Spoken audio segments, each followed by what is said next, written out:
Bonjour, bienvenue à Question de croire, un podcast qui s'intéresse à la foi et la spiritualité, une question à la fois. Cette semaine, est-ce que le nationalisme et la foi chrétienne peuvent aller ensemble?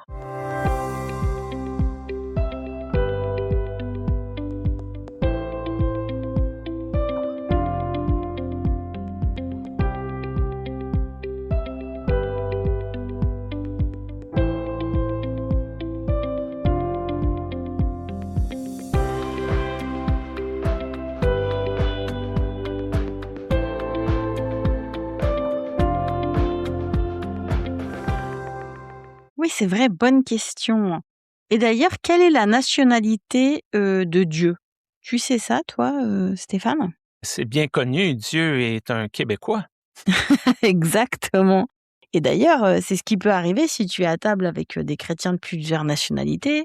Les Français vont dire: «Ah mais non, mais Dieu est français, il aime l'amour, il aime le bon vin, il aime traîner avec ses potes, voilà, il aime faire, voilà, des barbecues». Puis là, les Brésiliens vont dire: «Ah non, les barbecues, c'est nous, donc Dieu est brésilien et d'ailleurs Dieu est de couleur comme nous, couleur non blanche». Mais il aime les cheveux longs, il aime traîner sur la plage, aussi avec ses potes. Et puis là, tu vas voir, des peuples des îles qui vont dire: «Ah non, la plage, c'est nous, Dieu, il est un petit peu comme nous». Et puis d'ailleurs, Jésus, il aime pêcher, et puis il aime parler aux pêcheurs, et ça, c'est quelque chose de très caractéristique. Puis tu as les Suisses qui vont dire: «Ah non, mais alors, pas du tout, Jésus, c'était quelqu'un de très carré, il disait ce qu'il faisait, il faisait ce qu'il disait.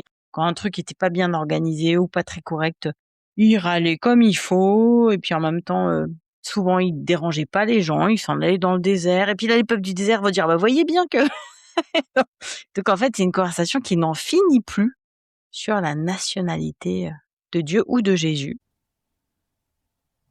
C'est vrai que on se pose la question, et c'est une question un peu inutile, mais c'est là.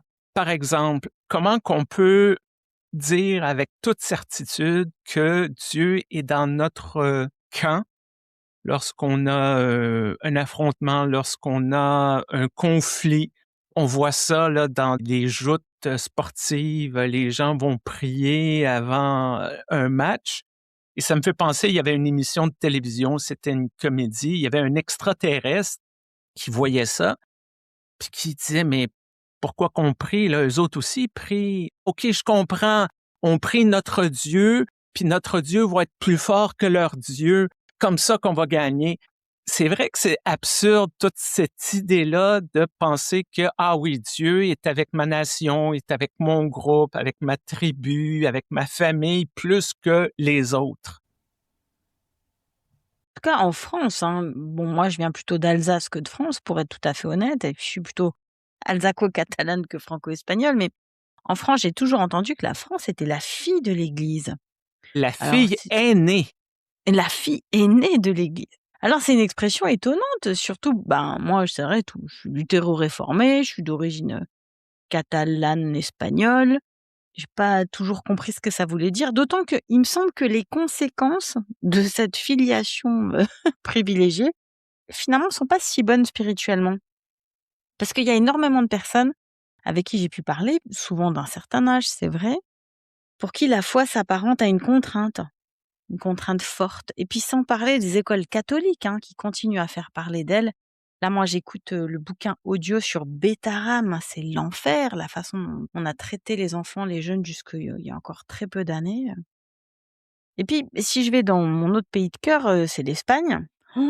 Alors là, l'Espagne, le catholicisme, en tout cas certaines branches du catholicisme, la façon dont le franquisme s'est acoquiné à une secte, hein, en fait, de l'Église catholique qu'on appelle l'Opus Dei, qui a été longtemps d'ailleurs responsable de la communication au Vatican.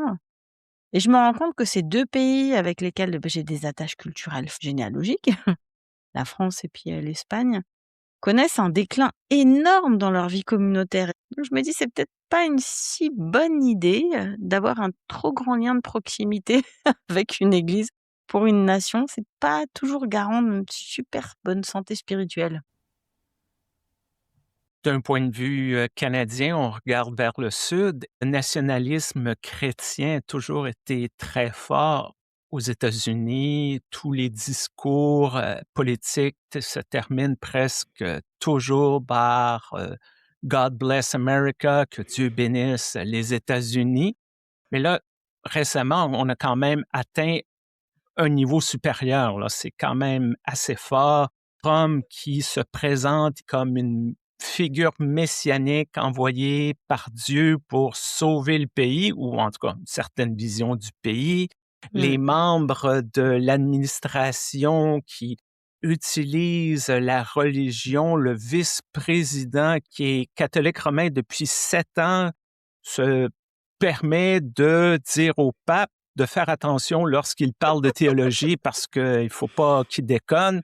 Il y a cette idée-là que oui, nous avons cette foi, pas nécessairement pour nous guider, mais pour gouverner. Nous avons été mis là par Dieu et nous avons une mission divine.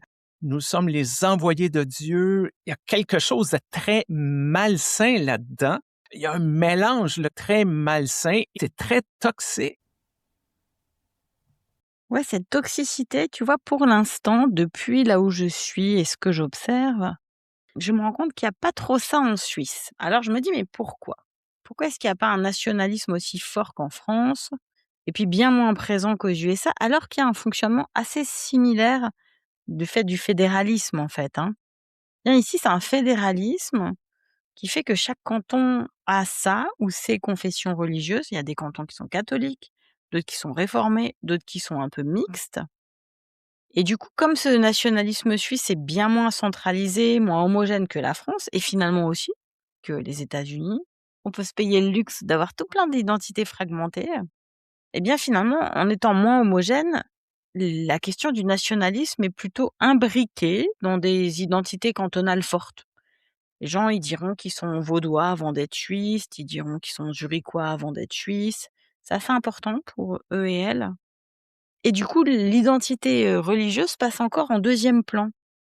Alors, l'idée longtemps en général, c'est que la confédération est chrétienne. Ça, par contre, c'est assez important et c'est aussi articulé avec des équilibres cantonaux, comme je disais, au niveau des confessions, au niveau de l'impôt d'église, au niveau de ce que ça donne culturellement dans les fêtes.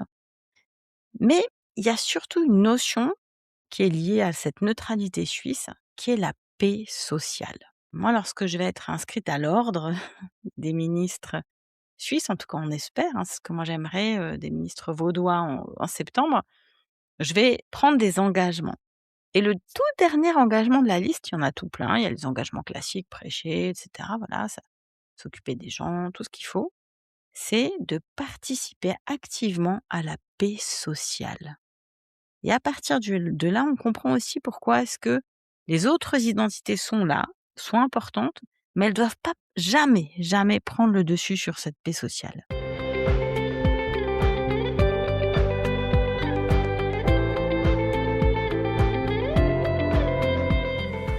Je parle d'identité, ça me fait penser à ce livre qui parle d'identité postmoderne de Jean-François Lyotard. Mmh. Mon épouse, ça fait 20 ans qu'elle me bassine avec ça, mais c'est quand même une réalité. On n'est pas une seule chose. Parce qu'on a tendance à dire: «Ah, les Français sont comme ça, les Suisses sont comme ça, les Canadiens sont comme ça». Mais on peut pas se limiter à une seule identité. Moi, je peux me définir comme protestant, père de famille, pasteur québécois et c'est correct. C'est pas un seul modèle qui s'applique à tout le monde. C'est pour ça que lorsque je vois des articles, est-ce que les protestants peuvent faire ceci? Est-ce que les catholiques ont la capacité de faire cela? Je comprends l'objectif derrière ça, mais on est différent. On peut pas décliner des identités, le nationalisme ou l'appartenance religieuse de la même manière. Chacun est un être unique. Ici, dans le canton de Vaud, on a ce slogan: «Liberté et patrie». Et en fait, pour chaque canton, il y a un drapeau et on est le seul canton où il y a marqué ce mot de patrie. Je me suis déjà demandé, est-ce que vraiment ce mot de patrie est fédérateur pour tout le monde? Et puis alors je me suis rendu compte que, en tout cas dans le canton de Vaud, on parle souvent de l'État de Vaud et on parle pas nécessairement d'État dans les autres cantons. Et rien que cette diversité d'appellations, tu vois, à partir du moment où il y a une sorte de pluralisme sur la façon de s'autodéterminer, de se nommer, je pense que ça reste, quelque chose d'assez réjouissant parce que mentalement, ça veut dire qu'on comprend qu'il y a plusieurs façons de voir les choses et ça m'amène aussi à cette question des traditions. Alors, en Espagne, en France, bah, les traditions, elles demeurent, elles structurent en partie ces 2 pays. Alors d'un point de vue religieux, peut-être un petit peu plus l'Espagne que la France, encore que, voilà, je saurais pas vraiment dire. Et en fait, ça n'a des fois plus rien à voir avec la foi personnelle. Des fois, ce sont des traditions qui sont en lien, souvent avec le catholicisme, hein, pour ce qui est des 2 pays, et les gens les suivent et les vivent, mais c'est pas pour autant que ça résonne en termes de foi. C'est plutôt une culture commune, un langage commun. Je pense aux processions de la Passion en Espagne. C'est de plus en plus frappant combien les jeunes s'investissent dans ces processions. Avant, on comprend bien que c'est de mère en fille et de père en fils, mais quand tu vois des jeunes femmes avec la mantilla, qui sont vraiment voilées, qui ont des habits qui sont lourds, pesants, complexes, avec de la dentelle qui gratte en plein mois d'avril, il peut faire très, très chaud, en Andalousie, hein. Et puis tu vois aussi les pèlerinages à Lourdes qui reprennent là ces derniers temps auprès des jeunes. Tu dis: «Bon, il y a autre chose, il y a pas que la foi, il y a aussi ce langage culturel, ce besoin de faire ensemble» et on comprend alors finalement, que ces besoins anthropologiques qu'il faut prendre tels queux, ce sont des besoins anthropologiques. Faut pas essayer d'y mettre vraiment beaucoup de choses, je crois, hein. On comprend que quand ils sont investis par des personnes qui en font des leviers électoralistes, c'est vraiment triste et c'est déplorable et c'est à décourager. C'est tellement éloigné de ce qui fait la foi chrétienne qui est en fait l'étude communautaire et l'incarnation de l'Évangile. Il y a un vent de droite, d'extrême droite qui souffle en Occident, on ne peut pas le nier, c'est là.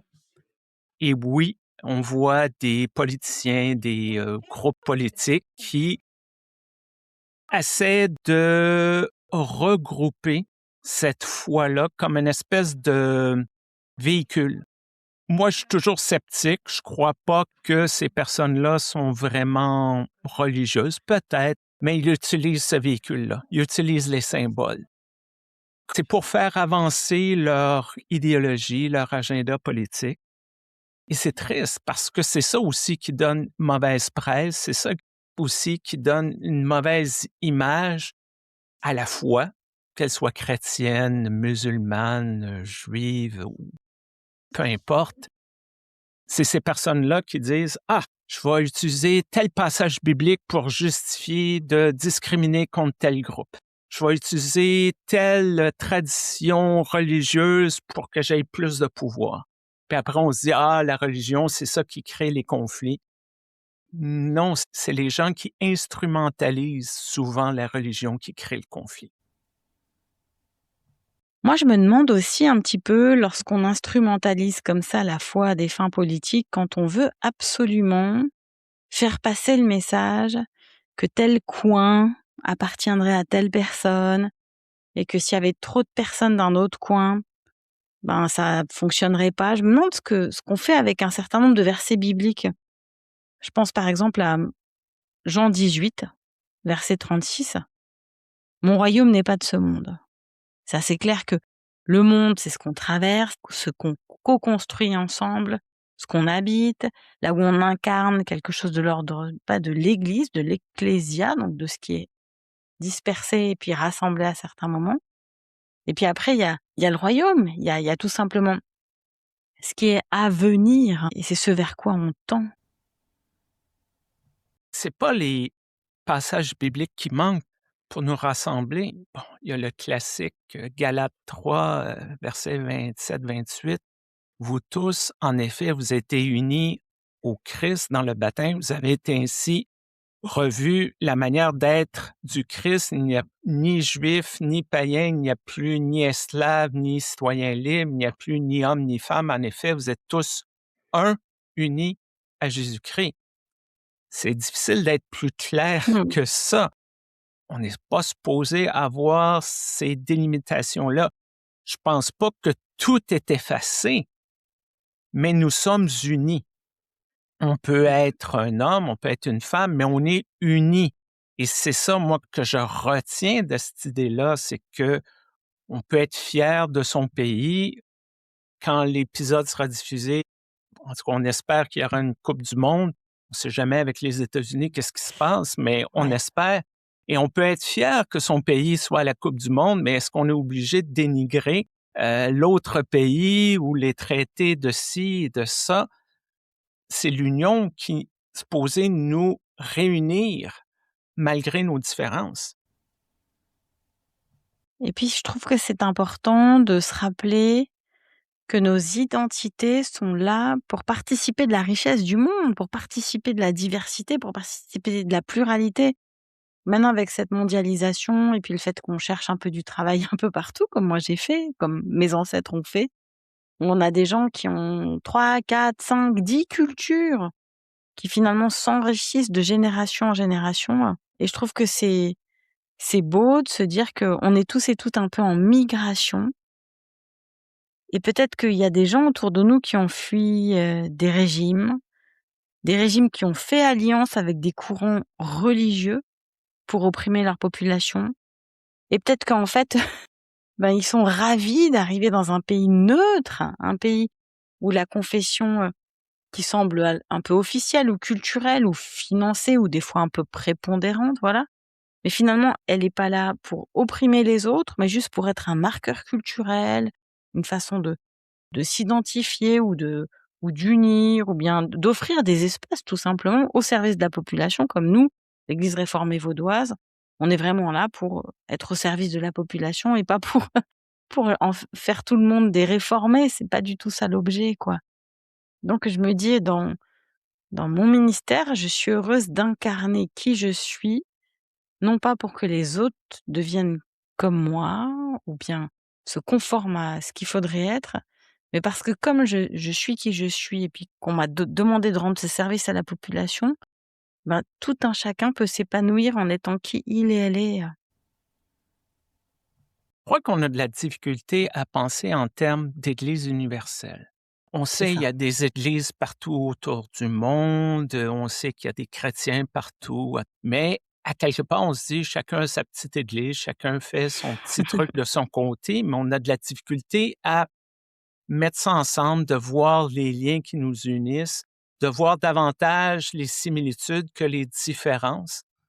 Et peut-être que euh, l'Église catholique romaine a un avantage sur beaucoup d'églises protestantes dans le sens où, peu importe où on va, Mmh, on est catholique romain, c'est on clair. peut aller à la messe et on peut s'attendre que c'est essentiellement la même chose. Oui, il y a des différences culturelles, mais quand même, la foi est la même. S'il y a des gens dans nos paroisses qui viennent de plein de coins d'Asie, d'Afrique, d'Europe, de l'Amérique du Nord, il y a comme un peu ce mélange-là.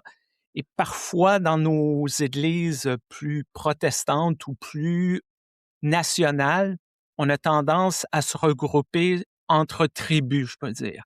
Ah, ça, Mmh. c'est l'église où ce que les Québécois vont.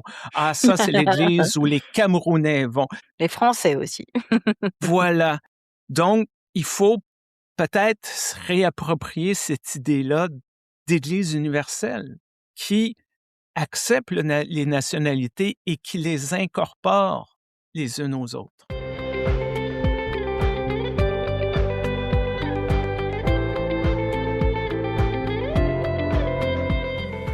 Puis moi, il y a une autre notion qui me travaille beaucoup depuis que je travaille dans la migration, qui m'habite, ouais, à laquelle je songe souvent, c'est le fait qu'il y ait tellement de gens qui sont apatrides.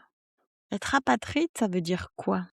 Être apatride, est-ce que ça te libère du nationalisme? Est-ce que c'est le seul bon point d'être apatride? Qu'est-ce que ça signifie pour, une fédération, un État, voilà, une structure comme ça étatique, de déclarer par exemple un enfant apatride? Et c'est le cas des enfants qui viennent, des coins du monde où on n'a pas encore, déclaré leur pays. Par exemple, des coins du Soudan qui ont fait sécession ou bien la Palestine qui est pas reconnue partout et donc il y a beaucoup d'enfants apatrides qui sont de parents, palestiniens. Qu'est-ce que ça signifie aussi pour des gouvernements avec des cultures chrétiennes que de déclarer les autres apatrides?